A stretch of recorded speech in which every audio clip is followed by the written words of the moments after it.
No século XVII, a alternativa era a escravidão negra, vindo da África, pois Portugal já escravizava negros africanos desde o século XV em plantações no sul de Portugal e em ilhas do Oceano Atlântico que produziam açúcar. Os escravos africanos que vieram para o Brasil são das regiões de Guiné, Costa da Mina, Angola, Madagascar e Moçambique.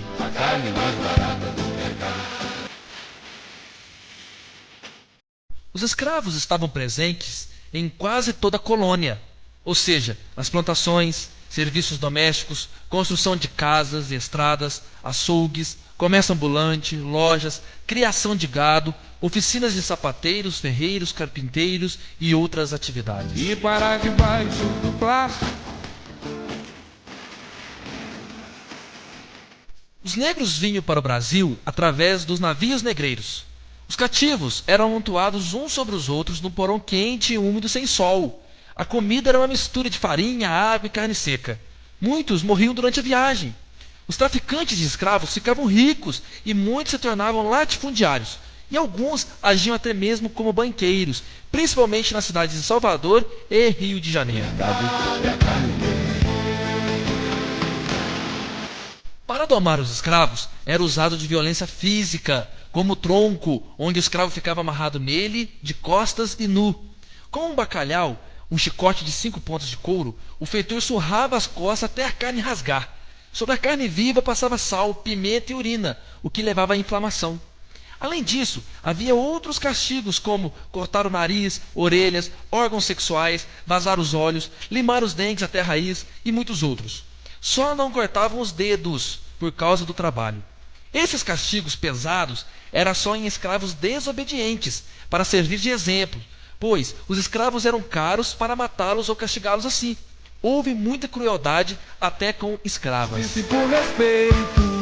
Haviam os forros, que eram escravos que conseguiam liberdade condicional, e até o escravo de ganho, que poderia trabalhar no comércio ou em serviços gerais, ganhando uma quantia de dinheiro.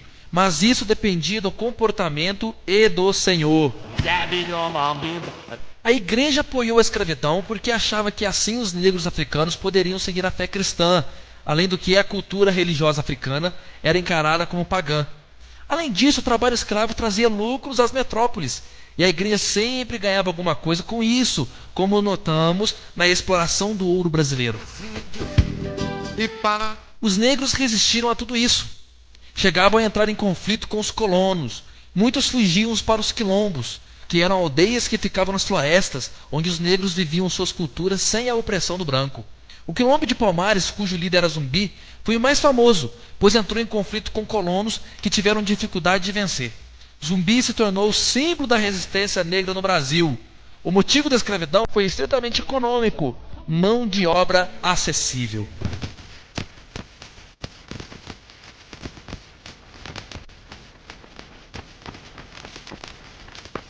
O Brasil foi o último país da América a acabar com a escravidão. A abolição no Brasil foi um processo.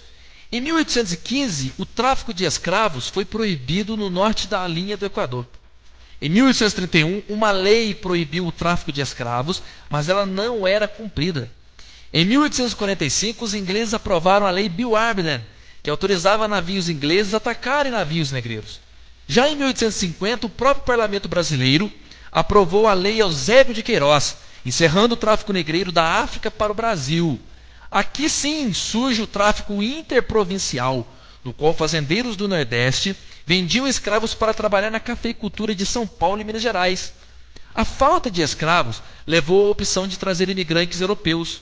Em 1871, surge a Lei Rio Branco, ou a chamada Lei do Ventre Livre, no qual o escravo nascido ficava com seu senhor até 8 anos de idade, e depois seria liberto.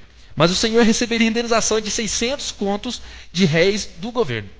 Em 1885, surge a Lei dos Sexagenários, que determinava o fim das chibatadas e a libertação dos escravos aos 65 anos de idade.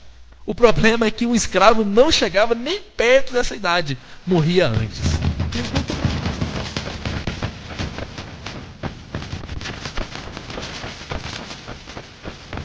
A abolição dos escravos no Brasil não se deu por bondade de ninguém.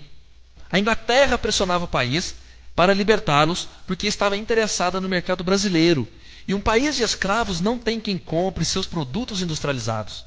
Tal pressão foi intensa, e quando Dom Pedro II viajou, em motivo de saúde, sua filha Isabel ocupou o trono e assinou a Lei Áurea no dia 13 de maio de 1888, abolindo completamente a escravidão, com um detalhe: sem indenização. Os escravos ficaram marginalizados, porque não criaram leis nem políticas públicas de apoio ao negro, agora livre. Foram morar nas favelas e morros, sem educação, moradia digna, direitos básicos de sobrevivência e trabalho.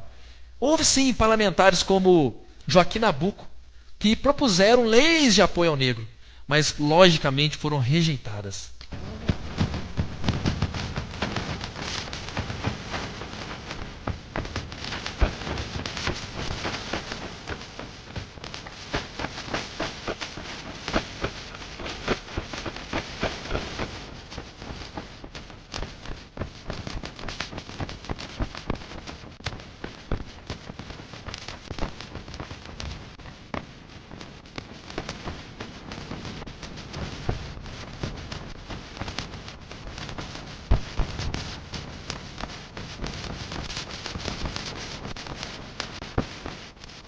A Inglaterra é a força heterônoma que pressiona o Brasil para acabar com a escravidão no século XIX.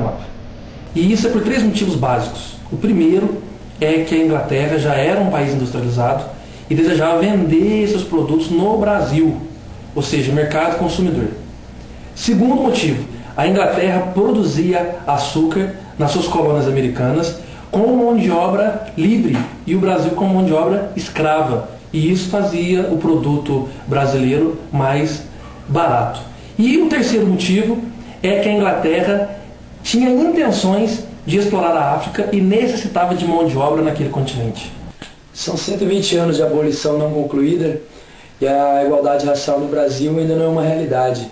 E a gente pode ver isso dentro dos espaços públicos, das universidades públicas, onde não há inclusão do negro. E grande parcela dos indígenas também são marginalizados na nossa sociedade.